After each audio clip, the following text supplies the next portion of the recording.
Fala pessoal, o GM Evandro aqui, bora pro nosso vídeo de hoje da série de speedrun do canal, subindo o rating desde os 400 até os 2.200 no chess.com. E se de repente você assistiu o vídeo de ontem, você deve estar curioso para saber se o meu adversário ele era realmente um trapaceiro usando ali engine ou não, né? Quando acabou a partida, pra falar a verdade, eu ainda tava na dúvida ali, fiquei meio intrigado ali se o cara tava usando engine ou não. E aí eu dei uma de Sherlock Holmes ali, fui pesquisar todas as partidas do cara, ver o que tava acontecendo, pra ver se conseguia identificar. E hoje eu fui ter certeza do que tinha acontecido. Eu vou já começar esse vídeo de hoje mostrando pra você aqui o que rolou. Então deixa eu colocar aqui, né? Antes de começar a primeira partida. Então a partida que eu joguei ontem foi contra esse parceiro aqui, que ele me deu uma aula ali depois dele sair meio ferrado na abertura, porque esse era o padrão ali que eu via depois nas partidas dele, que ele sai meio que perdido na abertura, que foi o que aconteceu aqui comigo, né? A partida com ele já saiu ali bem mal, então tinha uma vantagem enorme. Só que aí de repente o cara vira ali uma máquina jogando e não tem jeito, né, gente? A conta dele foi bloqueada. Então aqui dá para ver que realmente ele estava usando engine, então aparece aqui conta encerrada. Essa conta foi encerrada por violar nossas políticas de jogo limpo. Essas regras ajudam a manter o xadrez justo para todos. Então, galera, é isso aí. Esse é o resultado aí. Quem usa engine cedo ou tarde, chess.com vai acabar punindo ali, vai acabar banindo a conta. E esse cara ele fazia uma malandragem que era a seguinte.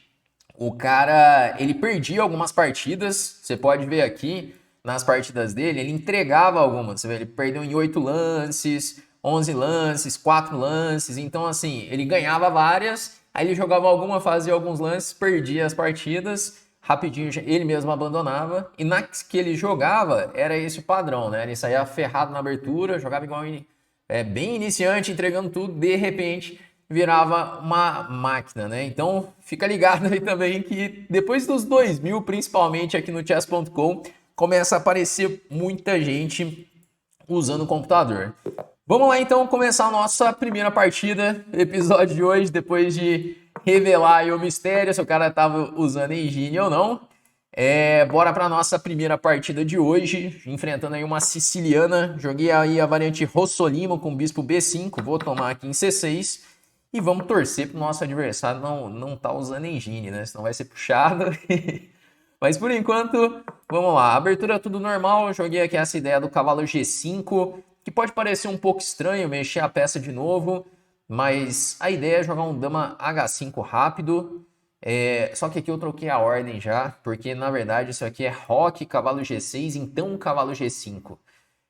Então tem chance de ficar meio torta a minha posição já depois desse cavalo G5. Eu ia falar, pode parecer estranho e realmente é estranho o cavalo G5 agora sem o roque. Só que depois desse G6, aí o negócio começa a ficar bom, né? Porque, caramba, que lance estranho esse, né? Porque dama F3 ele vai ter que jogar F5 já.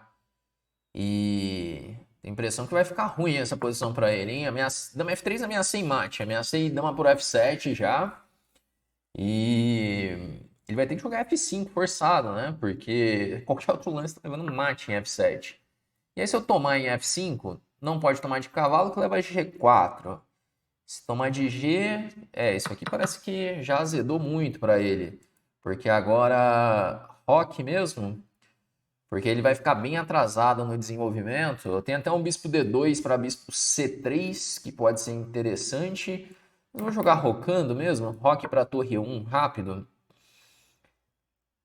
E aqui que é o detalhe. Bispo D2, bispo B2, bispo C3, troca, troca, cavalo toma, roque, dama H3. Não precisa desse sacrifício, mas interessante o sacrifício. Pode até ser uma ideia. Só que eu preciso ver algo mais concreto mesmo, pensando bem nessa posição, porque se ele jogar um lance como um H6, eu vou ter que jogar cavalo H3, não tem uma casa tão legal assim para o cavalo. Então, se for ver, eu preciso fazer algo mais direto na posição. Eu vou jogar esse sacrifício, esse bispo D2, porque se ele tomar em B2, eu faço bispo C3, e se ele tomar em A1, eu tomo de bispo atacando essa torre torre G8, cavalo H7, tá vindo um cavalo F6. Então, pode parecer uma pendurada, mas eu estou sacrificando só um peão, né? Se ele jogar bispo B2, bispo C3, troca, cavalo toma. E pode fazer falta esse bispo de casas pretas. Um lance um pouquinho criativo aí esse meu, esse sacrifício de qualidade, mas parece ter o seu interesse aí na posição. Bom, tanto que ele não aceitou, ficou com medo ali de aceitar o sacrifício, jogou roque, então vamos de bispo C3, trocar o bispo ali que defende o rei dele, e aí veio esse bispo H6.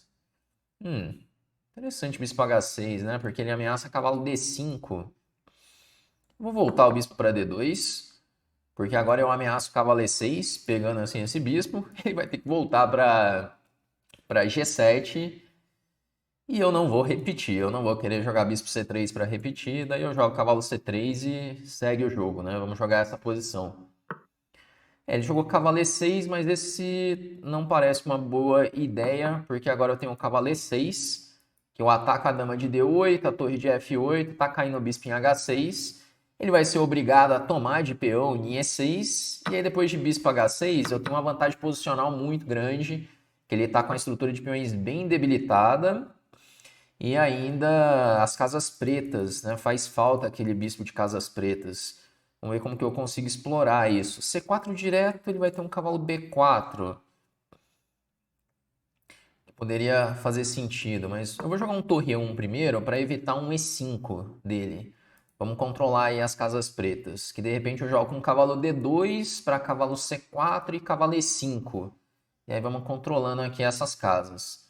Se ele fizer um dama H4, talvez eu tenha que voltar o bispo para D2. Talvez tenha que jogar esse lance. Bom, eu preciso de uns 2 lances aqui para consolidar a posição. Se eu conseguir consolidar, a posição vai ficar realmente muito, muito boa. Bom, ele fez aí o dama B6. Vamos de B3. Agora, cavalo A3 pode ser. Eu defendo C2. Quero levar o cavalo para C4, talvez. Se ele jogar um dama A6... É meio esquisito aqui, mas ele tá... esse não, né? Esse já leva cavalo C4, eu ganho tempo e aí consegui fazer tudo que eu queria na posição. Ele tinha que jogar dama A6, porque aí pressionava A3 e não teria esse cavalo C4 ganhando tempo em cima da dama. Bom, pelo menos esse aqui tá bem claro que não tá usando engine. Isso aqui já alivia um pouco. A não ser que o cara ligue depois, né? Esse que é o grande problema é esse, né? Que o cara começa jogando muito mal. Porque se você sabe desde o início que ele tá usando engine, você já começa a jogar de um outro jeito, assim, a partida. Né? Não que vai fazer muita diferença no final, mas você já joga mais atento, já começa a prestar mais atenção no tempo. Só que do jeito que os caras fazem aqui, fica muito complicado, porque o cara começa entregando tudo e depois vira uma máquina, né? Bom, vou jogar meio preguiçoso aqui, torre E2, simplesmente defendendo o peão de C2. Imagino que tem outros lances bons aí também na posição, mas esse lance já é suficiente já. Planinho fácil agora, H4, H5, começar a martelar ali no peão de G6, porque não tem uma peça ajudando na defesa do roque. E aí ele vai ter uns problemas por ali. Tem um cavalo D6, cavalo E5 em algum momento, mas vamos lá, vamos tentar criar mais debilidades com H4, H5. Vai jogar um cavalo C3, eu volto à torre e não tá acontecendo nada. Nossa, posição triste ali dele, né?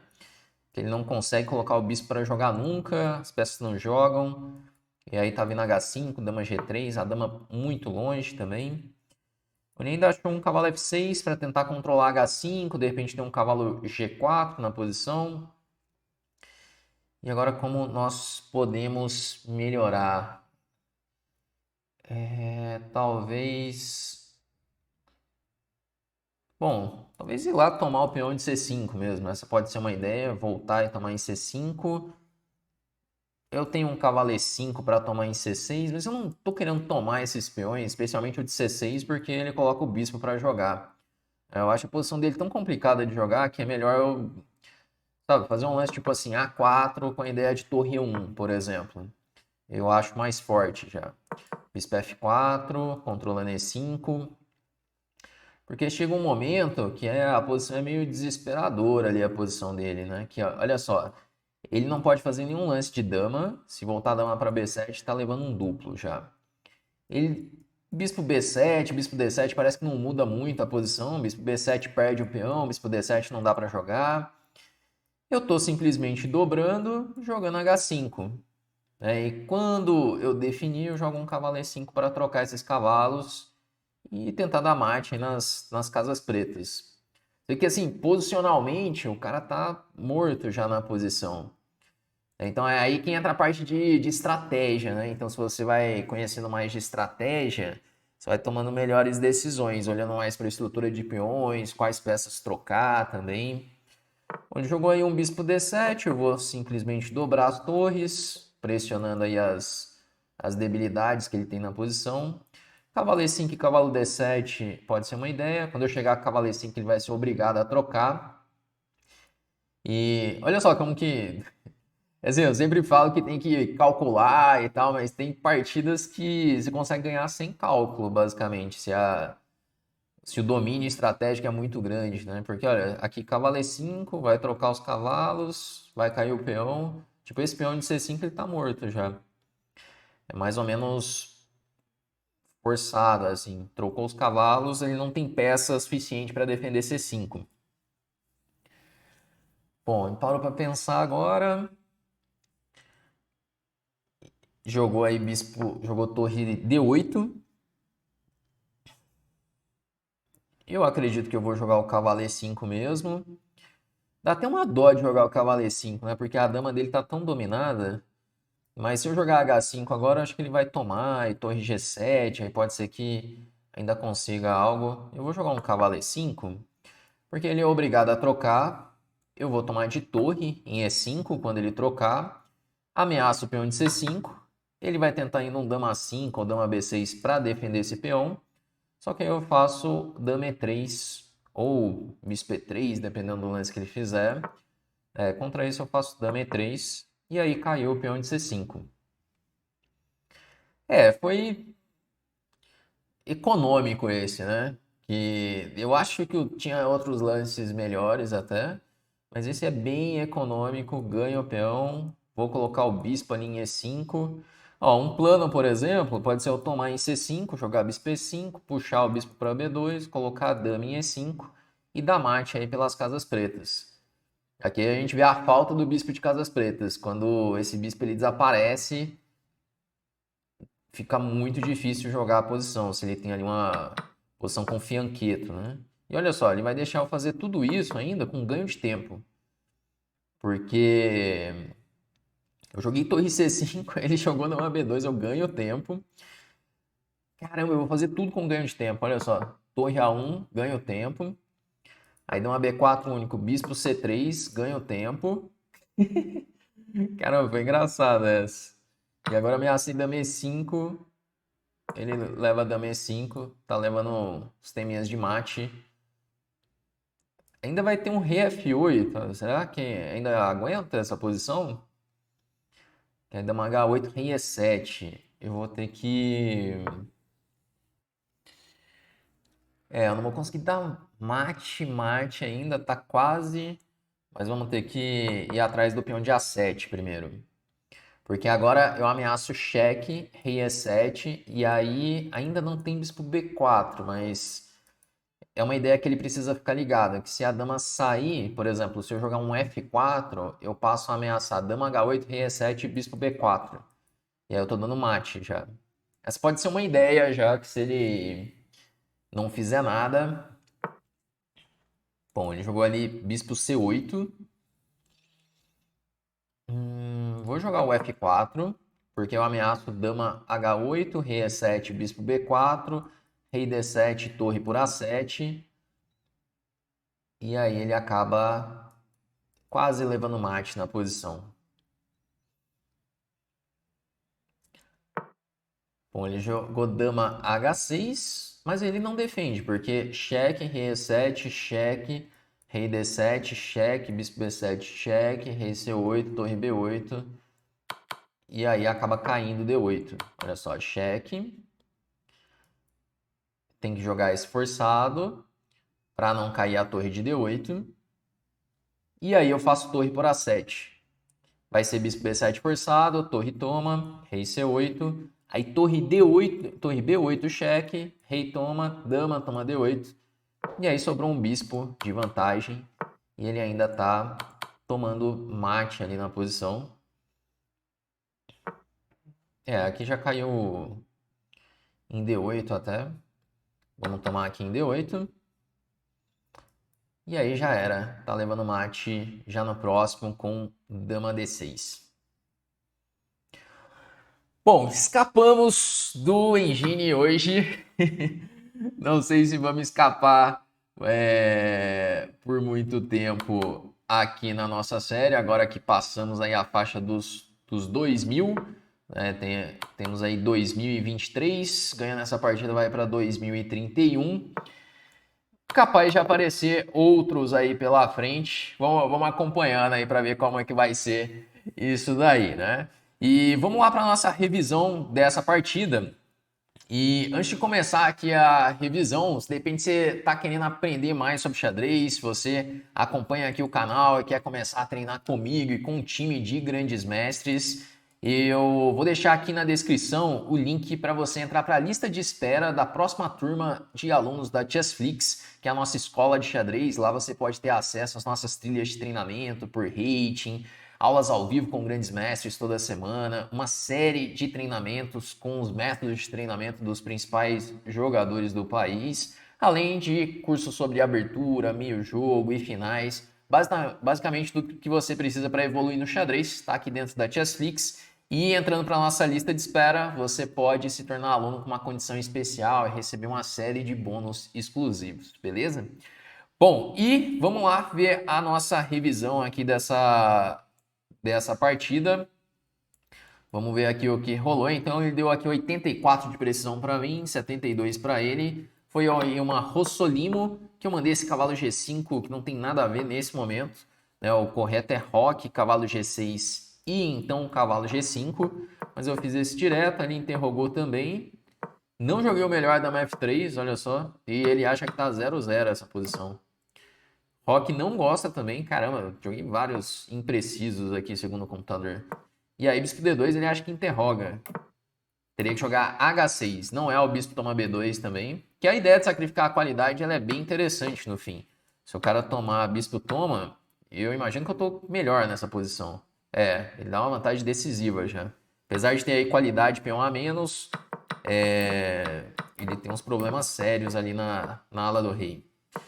Bom, caramba, a partida é cheia de erros ali na abertura, até que ele cometeu esse erro que é quase decisivo, assim, porque é quase decisivo já, 1.40, ele fica cheio de debilidades, não só na estrutura, como nas casas pretas, e daí pra frente eu acho que ele não tem chance nenhuma na partida.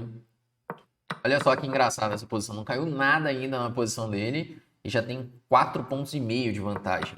É que estrategicamente a posição tá muito sofrida, né? Bom, e aí ele acabou tomando um ataque de mate ali pelas casas pretas.